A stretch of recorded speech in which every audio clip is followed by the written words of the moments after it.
packet. 18. That sounds long. That's the year to date. That's actually shorter than last year. Wait, All no, right, we're you up on say YouTube. Oh, we're on Okay. YouTube. We'll talk later. So, good evening, everyone. Welcome to the Public Safety Committee meeting of November 12th. And looks like there's only the five of us. We'll see if anyone else joins us, but at this point, I don't see anyone from the public. So we will move right into the police department report and discussion items.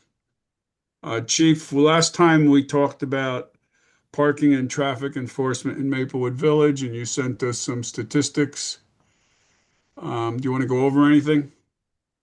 Yeah, just that the one statistic I sent you was November. It was only a week. Um, so you see that our moving violations almost matched a whole month the month before. It was because we started picking up enforcement in Maplewood Village. Also, this week we just started our part-time parking enforcement officer who's working evenings. So they're in training this week, so they should be seen this week out there. And next week he'll be ready to go on his own. So, and on top of that, our officers have been doing our West Post vehicle has been frequently in the village and has been making issuing mostly no stopping and standing and illegal parking. And when we see a moving violation, we issue for that as well. But yeah, so we've definitely picked it up, and we're down there for those violations. If you see October the stats, we issued 160 parking tickets and 7 moving violations. And the first week of November, we issued 24 parking tickets and 4 moving violations. I see most of the moving violations are, well, let's I don't say most, but a good number are for not having proper documents, insurance cards and all that kind of stuff. Are these, and there's a lot of other stuff going on there. People aren't being stopped for that. They must be being stopped for some other reason and then getting tickets for the documents. Right. So they might be stopped for something. They get the secondary ticket for that. We actually had a vehicle towed in that area for not being registered. Yeah, so you know, it's the violations. You know, of course, we always get the complaints about the left turns into the parking spaces. But most of it is stopping and standing, running into the store, Right. or parking, finding their own parking space where there's not a parking space. That's where we're seeing a lot of those tickets coming from. Yeah. Mr. Daffis shared with you these. Here's three cars that are just standing here waiting. Yeah, You know, and and cars have to go into the other lane, and it's just very dangerous. right, and also, but also a lot of times is the way the parking is people are waiting for a car to back out so they can take the slot, and then sometimes it holds up traffic, and those are cars trying to. I'm not saying in this particular picture, but a lot of Right. times, Right. that's what's happening. Well, I believe that picture, these appeared to be cars that were waiting for like Uber Eats or Grubhub or, some of those delivery. And so that's what, at least that's what the complaint was. Yeah, so we were down there for those type of complaints. Also, we picked up the enforcement down there, so we were down there for those looking for those type of complaints when we see them. So in terms of the number of tickets given, I'm looking in October, parking tickets of 160. Um, how does that compare to, I mean, we could compare it to ourselves, but I'm also wondering, like, is that typical for a town of our size? So So I would say yes, but also we were down a couple parking enforcement officers at that time. But when we complete November, we'll see a more accurate number because we'll have full staff at that point. That's exciting. Yes. I'm excited. I want to tell you about two things that happened since our last meeting that bothered me a lot. Because I'm looking through all the parking citations and I'm only seeing, I think, a couple of them for handicapped. I was in the village in a parking spot right in front of Words next to a handicap parking spot. And I ran into the bagel store. And when I got back to my car, there was a construction vehicle parked in the handicap spot, did not have handicap plates. And I saw the person across the street and I went over. I said, "Excuse me, is this your car? You're parked in a handicapped spot. You're not allowed to be there." And the guy just said, "Well, there's no place to park." And I said, "Well, look, I'm going to pull out right now and I want you to move your car. You're not supposed to be in the handicapped." And that was it's frustrating to see that. And then there's that spot on that same block down closer to that corner, um, where the stationery store used to be. And there's a streetery. So there's a handicap spot and then half a spot. It's not a spot. The streetery takes up most of that. And I can't tell you, probably every time I drive through Maplewood Avenue, I see a car pulled in there. So they're half in the handicap spot. And I think that, once we get some more enforcement going on, I think you could have officers and our parking enforcement in the town every day and get dozens of handicap parking tickets written Okay. daily. Patrick, when do the streeteries go away? Next week. Okay. Because that would be a good time, Chief, to really emphasize the enforcement. Yeah. Yes. Because I think there are some of those weird situations where a half a spot is open and people think they can park there and Right. what have you. So, Yep. so I think it's our feeling based on what we're hearing and seeing is that, that if we could lower the tolerance level in the village a little bit, even, for if officers are just driving through and see these cars double parked, just to hit the horn and lights and get them to move. I mean, folks are just stopping. It's particularly the Uber Eats and the pickups and listen, let's be totally honest. We get a big problem with the Roman Gourmet delivery guys. They're constantly illegal parking in front of the supermarket there, between the supermarket and the pizza place. And we know it's challenging because I know the police officers don't want to, negatively affect the businesses, and it's all very tough. But, somebody's going to get hurt because you got people walking across the street. It's dark and people are going into other lanes to go around cars. No one's being patient. Everyone is pushing the boundaries. Yeah. I expressed my officers. We have been doing details there every night for 2 weeks, and they told do what you got to do. This is also important because as we get into 2026, we're going to have more discussion about parking meters. And, the whole idea is to move cars. And so I was glad to see the overtime parking tickets because that helps move the cars. So, Yes. all right. Anything else? I confirm the Friday's the last, or Saturday's the last day of the streetery, so we'll be pulling them out early next week. So, Okay.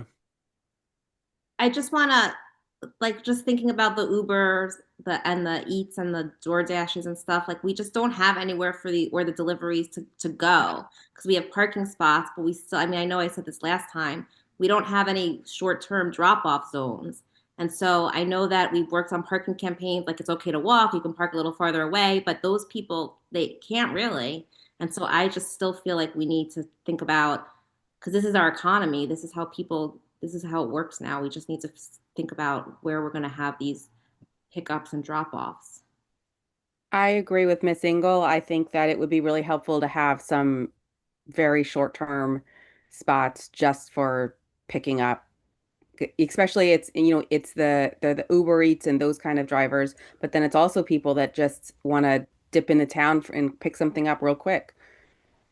Yeah, but you know that you designate these and then they have to be enforced. It's very hard, because we can just about enforce the parking that's there now.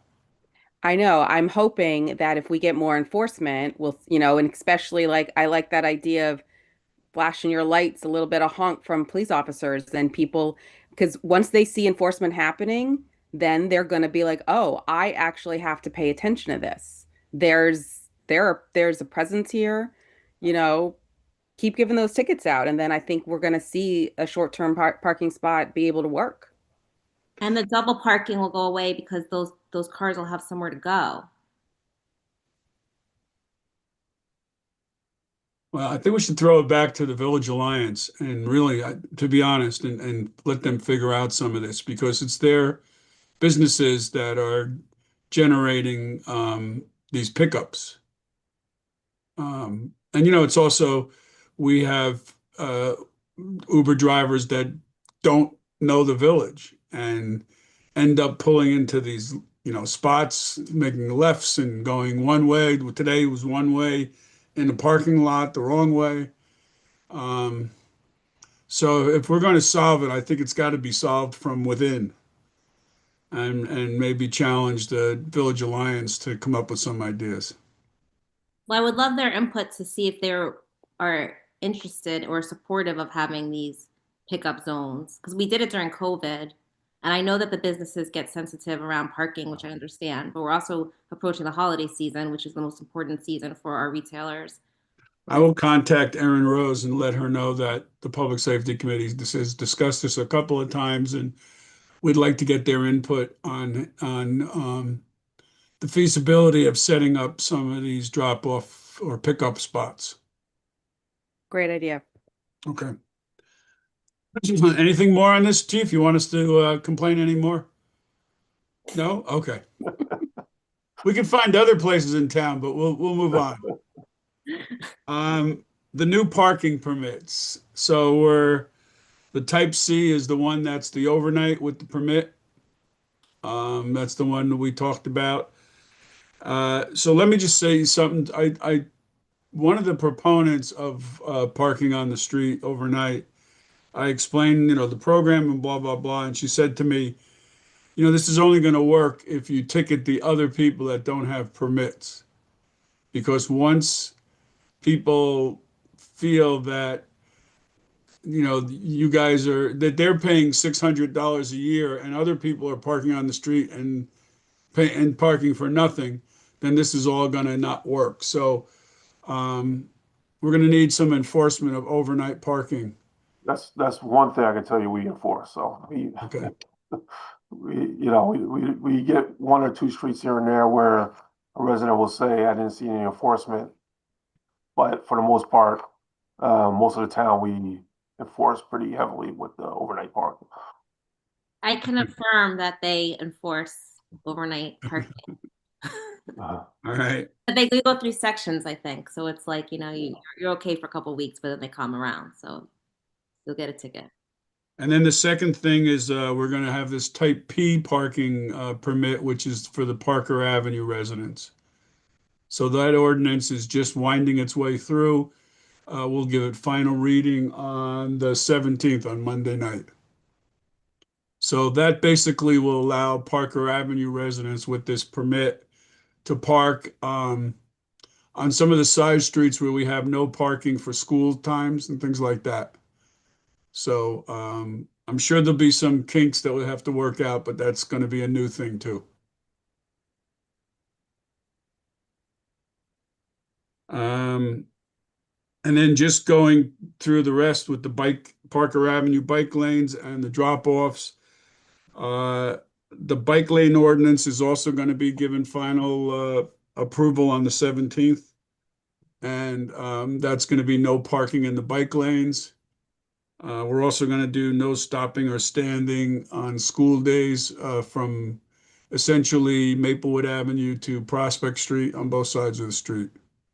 So Mr. Weary is going to be working with Mr. Kittner to get signage up for all that. And of course, with the bike lanes as part of the contract, they're also going to put up no parking bike lane signs up, in addition to marking on the street and things like that. So the striping is supposed to start taking place November 24th, I believe, Mr. Kittner said. So by the end of the month, we should be pretty well set with the bike lanes. Then Deborah's going to go for her first bike ride. You know, November 24th is the anniversary of my bat mitzvah. So they didn't There make you go. What a gift. make my bat mitzvah. What a gift. I won't be around, so hopefully there'll be no mess ups.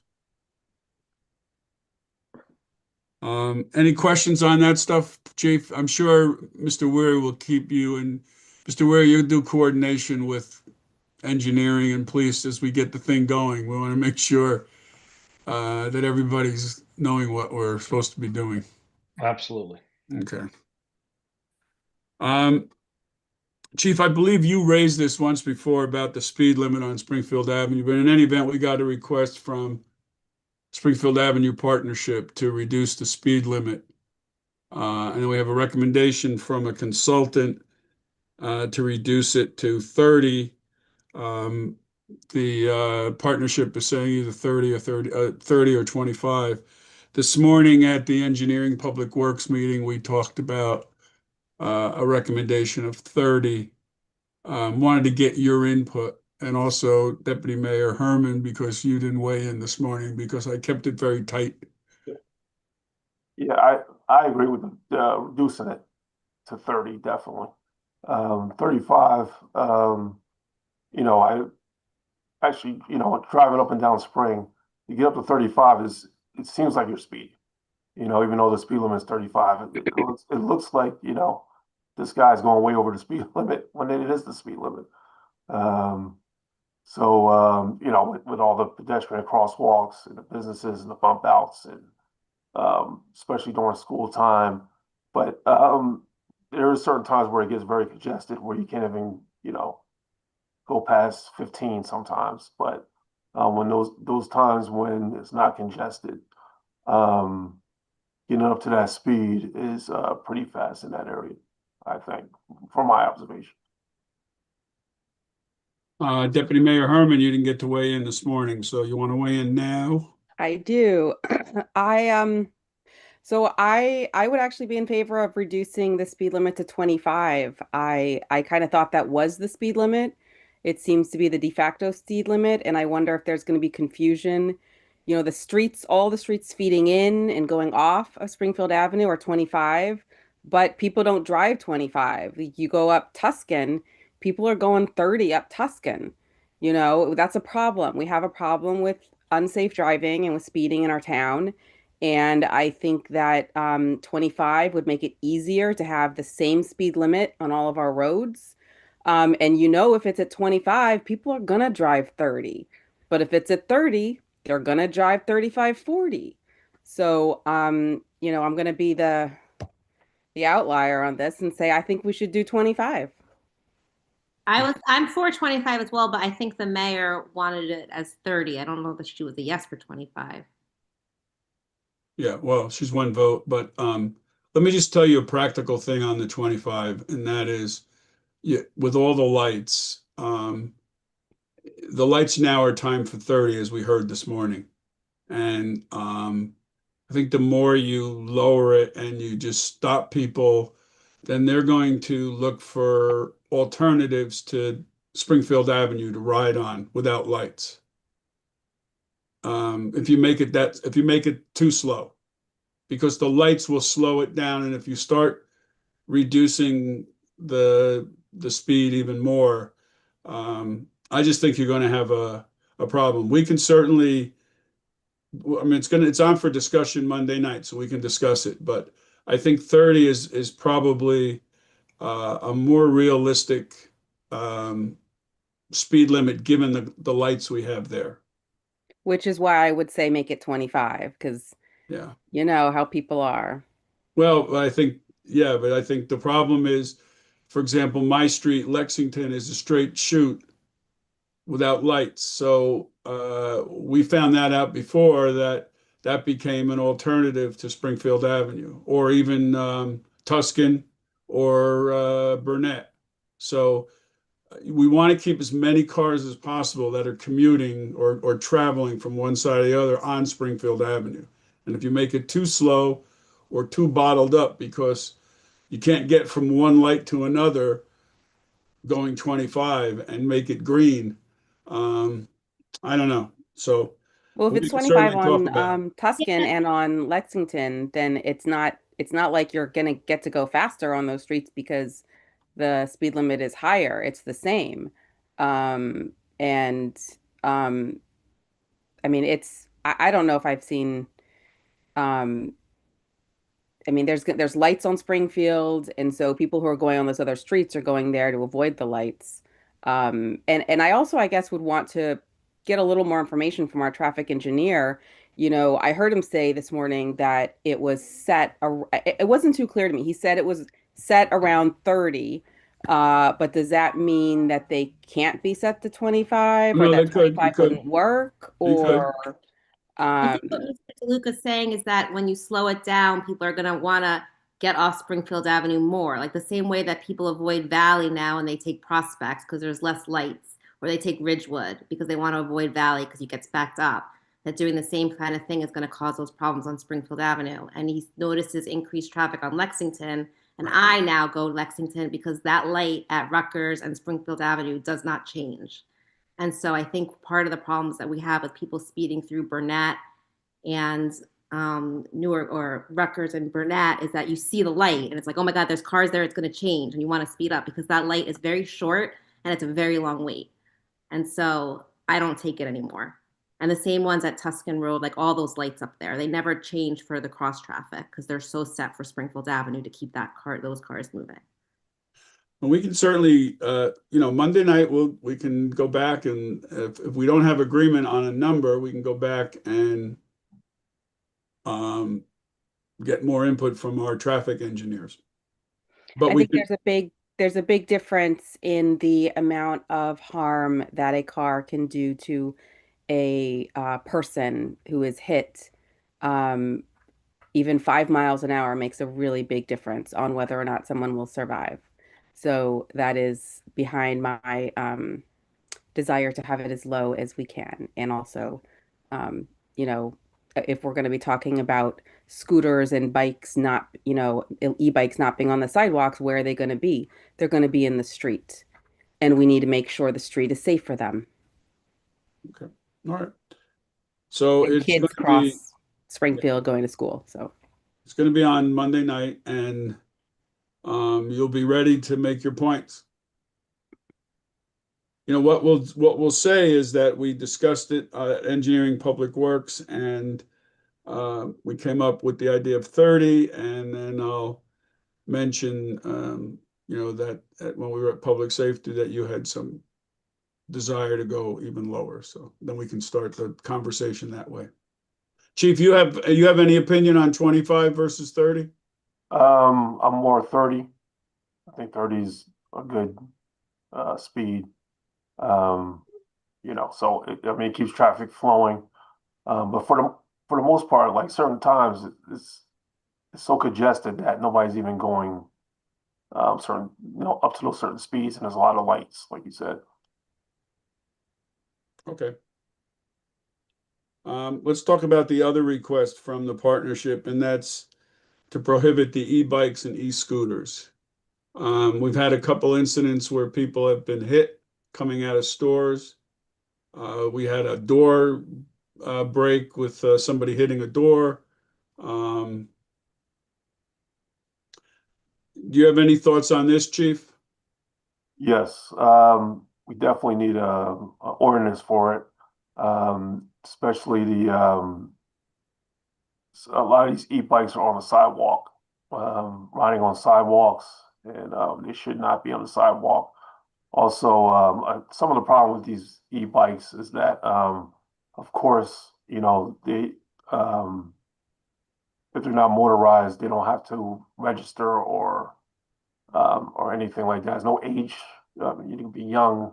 So a lot of the young riders might not know the traffic laws. Like they have to ride with the flow of traffic, and those things. But those delivery people, should definitely know better, and they should not be, riding on the sidewalks and driving opposite the flow and driving towards a red light and everything that a motor vehicle or a bike is supposed to do, they're supposed to do with these bikes. So I did read through Summit's ordinance. It was pretty. I think it was basic enough for enforcement of it.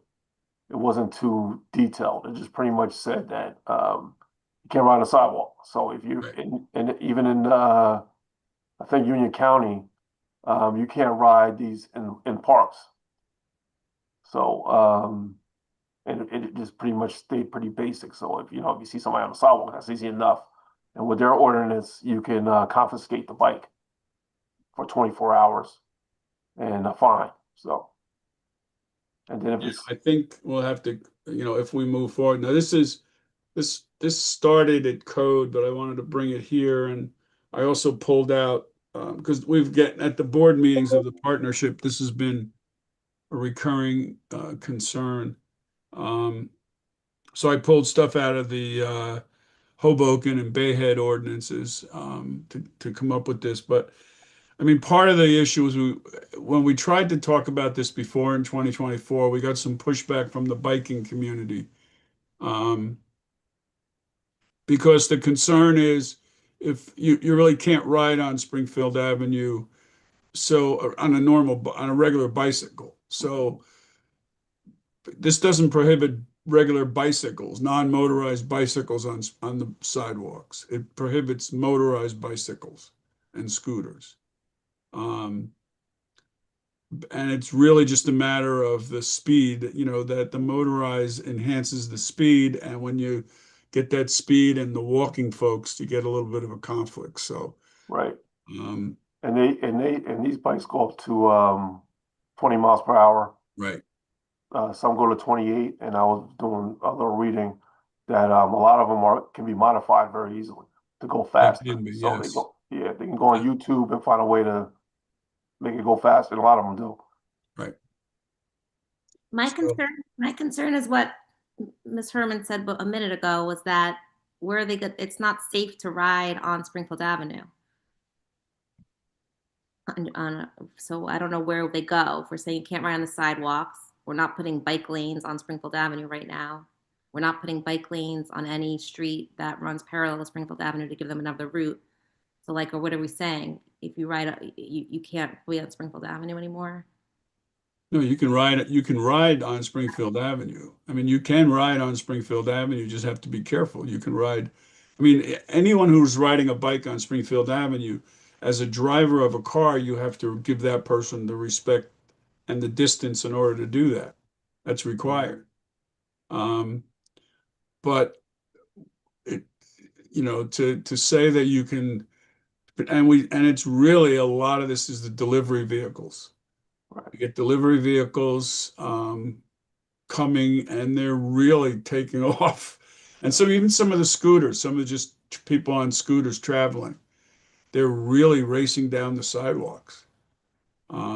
So what do the businesses say? Because you said this keeps coming up at the Springfield Avenue partnership. I would assume that the businesses on Springfield Avenue need these delivery people in order to sell their stuff. They're not happy with it. Not necessarily, no. I mean, some of them are maybe some of them maybe some of the food businesses, but I would say more of the businesses are not in favor of it because it is they're having problems with their clientele, their customers walking in and out of their stores and having to dodge these bikes.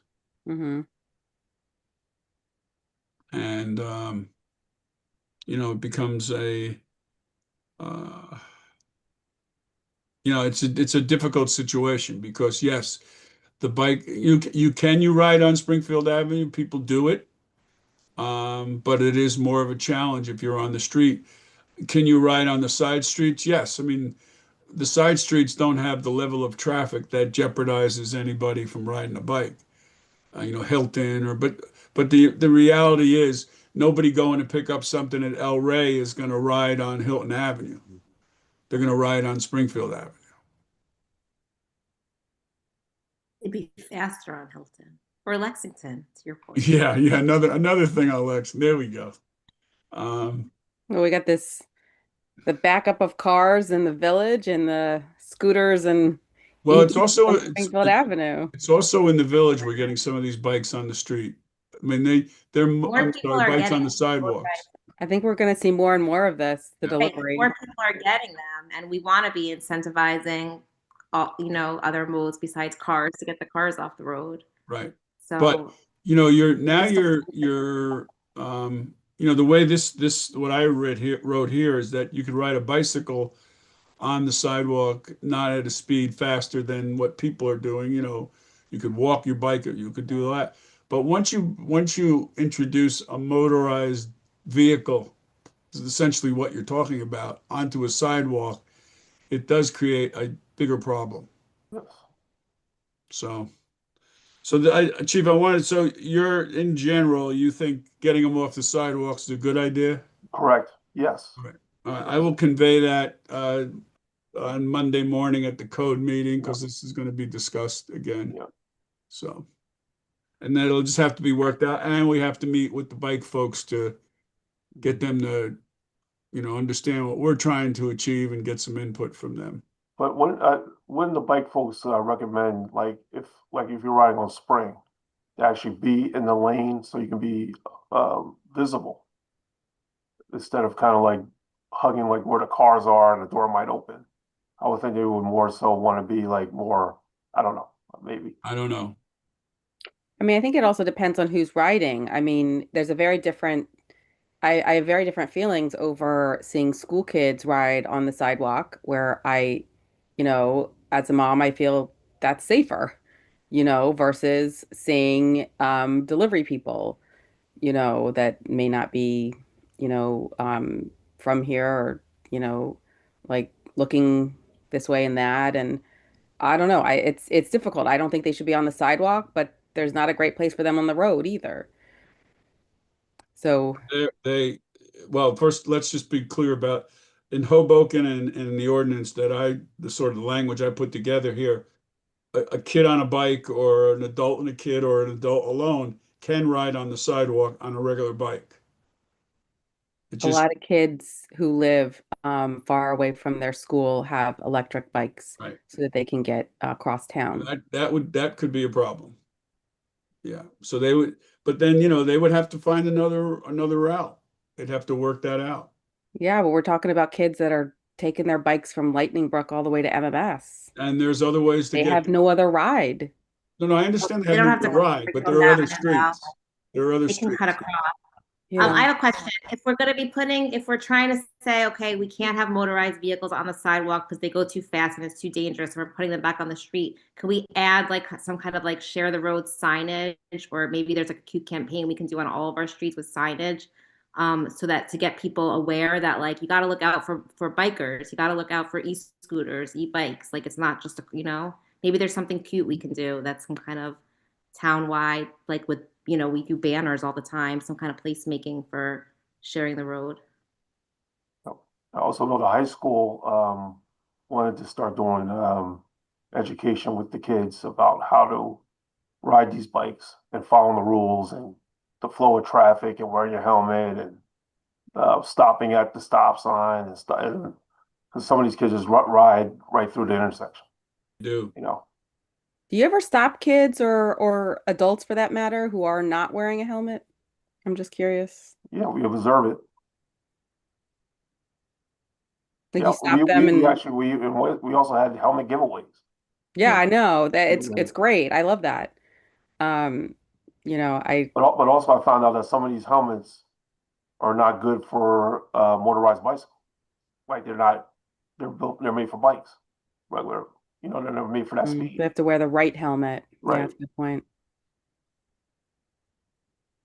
Okay. Well, this is going to be one of those things that's going to get discussed for a while. But I I do will think say, it is. Sorry. I just say that there's been some pressure from at the last partnership meeting in particular, there was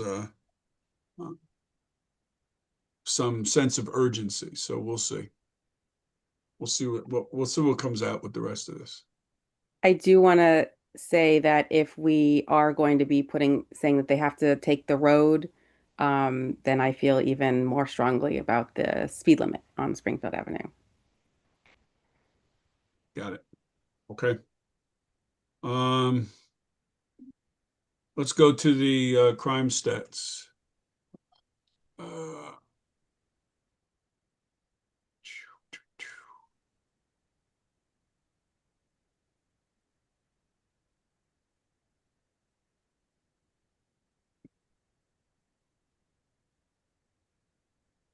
I'll get there in a moment.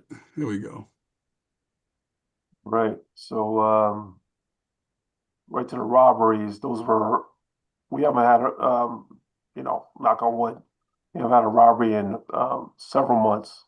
So all of those were at the beginning of the year, juvenile related. That increase, around Columbia High School. See the aggravated assaults have going down. Of course, the big one, burglaries have gone down. However, we just recently had 2 burglaries. We had 2 in November. We had one on Ridgewood Road, where we believe we will have an ID in that pretty soon, identification. And we had one on Brookshire where the family was not home, and we were able to recover that vehicle later on. And again, those are 2 high-end vehicles. Breaking in to get the keys and take the vehicles. So one we should have a ID pretty soon, and the other one was nobody was home when that took place. Thefts have gone down. Auto thefts have gone down for several years, and as you see, incidents have gone down 30%.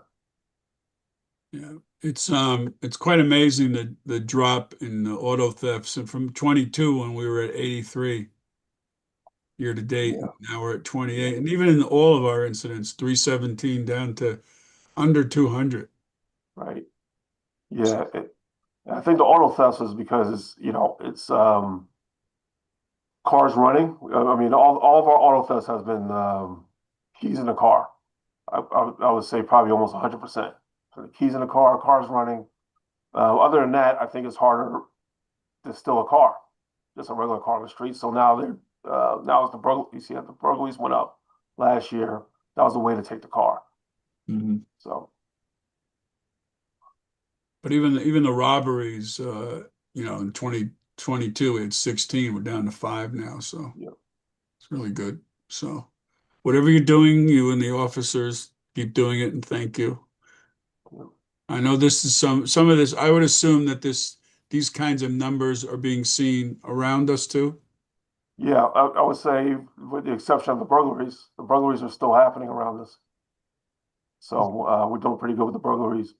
Our guys made some good identifications in the burglaries we had in 2024, and that's what's helping us with actually this. Hopefully, it's helping us with some of the ones that we just recently had. So Okay. Any questions on the crime stuff? Nope. We're going to move to traffic. That's as easy as scrolling it down. you know, Okay. so moving violations have gone up. So we're out there and we're doing different details, different areas. Officers are issuing. It's very good. Radar summonses have, as you see, it's not record breaking, but we have increased from last year. If we lower the speed limit, you can do more radar. Right, right. What happened in March? You guys are on fire that month. Yeah, That was a good month. yep. March Madness. And warnings increased slightly. So you can see like our warnings have shifted from last year. We're issuing Right. more actual summonses, Right. so that's the shift. And the stops have increased too. The stops have increased, so. And, officers do have discretion, but they do issue summonses, but they do make a lot of stops. Okay. Anybody have any comments, questions on this? So if you stop somebody, like if you give like like for parking, if somebody does like a left-hand turn or you flash your lights or stuff, like you stop and you say, wait, you can't do that, but you don't give a ticket, does that get counted in this? Or No, that does not? Okay. no, that's just like a verbal, it's just, Well, maybe you should count that so you can get credit for that too, because well, unless we write it down somewhere. I mean, Yeah. it's just not going. I It's mean, not. yell out the window. Maybe we should Yeah. have a category for yell Well, out the window. Well, if that's the case, I'll have like 100 of if it'll those. make Yeah, people right. I do that pay all the time. attention. Yeah. I do that all the Hey, how time. you doing? I'm like, what are you doing, man? Move your car. Yeah, exactly. All You right. Anything else on this? We good? know? All right. Okay. And overtime is looking good again. Yeah, down a little over 20% from last year. Okay. Any other items for the police?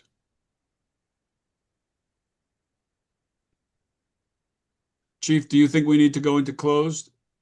No, we did swear in a new officer today, Right. Officer Rubin. He will start the academy tomorrow morning. And you do anticipate some more vacancies coming up? Yes. So we're full with our parking enforcement officers, so we manage that. We're full with our crossing guards, so we're manage that. So we will fill some vacancies in patrol with our officers. So we're going through resumes now still, and then we will start interviewing next week. Okay. Now, we don't have a list anymore, right? No, we exhausted that list, Right. and we don't want to go any further on that list. Right. Okay. And is there thought of maybe doing another test?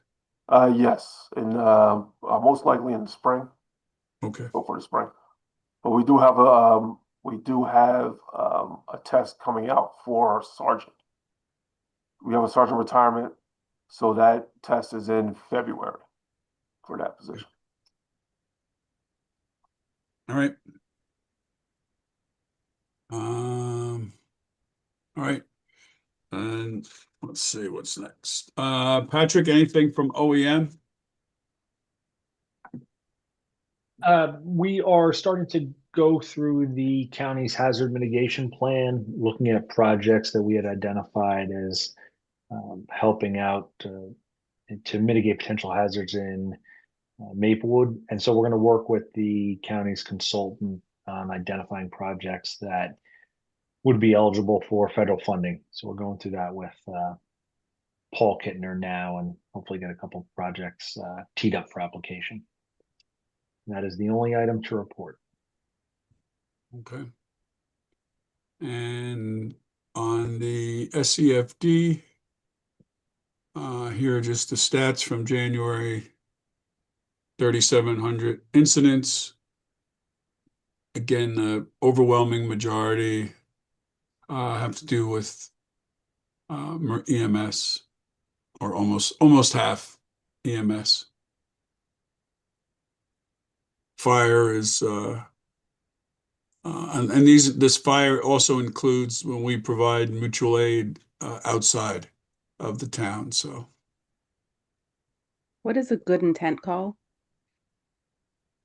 those are things like going to a block party, schools, library, things like that.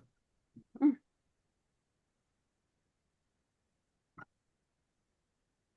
You can see false alarms are kind of high. We've got to work with people to try to get that down. Do we know more about the false alarms? Like why those happen? So that Um, My They, God. they're, I don't have it broken here because this is just a category, but some of them are false alarms, that are like, what you kind of think is that you pull an alarm and run away type thing. Some of them are, um, uh, kitchen, it sets off the alarm, kitchen cooking, or somebody sanding, dust, that kind of stuff. Then there's the alarms that are malfunctioning in some of the either businesses or industrial areas. So it all gets put into that big category. We have quite a few even on the police side, some false alarms. Yeah. We still have the rule that you get 3 or 4 and then you get fined. Yes, but we haven't received a lot of those calls like we used to. Like Okay. I think a lot of people went to the Ring camera and different things like that. But we used to get the ADT, and people put in the wrong code, and you had to verify it was them, and then that kind of thing. But After a night of partying, yeah, right. hit the wrong number. Yeah. Yeah, so on the fire side, a lot of these are automatic. Um, they report directly to the uh, to the fire department. Yeah, it might have happened to me. I'm sometimes burn things. Yeah, there you go. So Cooking, you might so. have you might be part of that 700. My apologies. Um, okay. Anything on well, I don't think we have anyone here we have no one else here. So we have nothing from the community board on police. Anybody have any new items?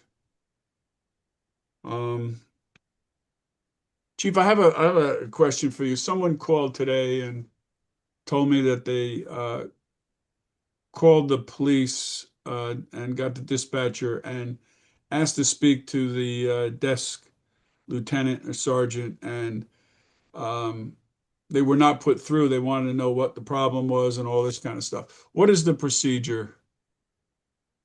Is that a normal procedure, or do they usually put those calls through? No, they usually put those calls through. Okay. I don't know what happened there, but Okay. yeah. Well, you would expect there was a reason for that, though, Chief. No, they should have put them through. I don't know I can't think of what the reason was for, unless Okay. I don't know what the dispatcher said to them. Maybe they were on a 911 call or something. Okay. You know. Let me Yeah. find out some more, and then I will get back to you on that. Okay. Anybody have anything else? If not, we can conclude the meeting. All right. Thanks, everybody. Good night. My motion we adjourn.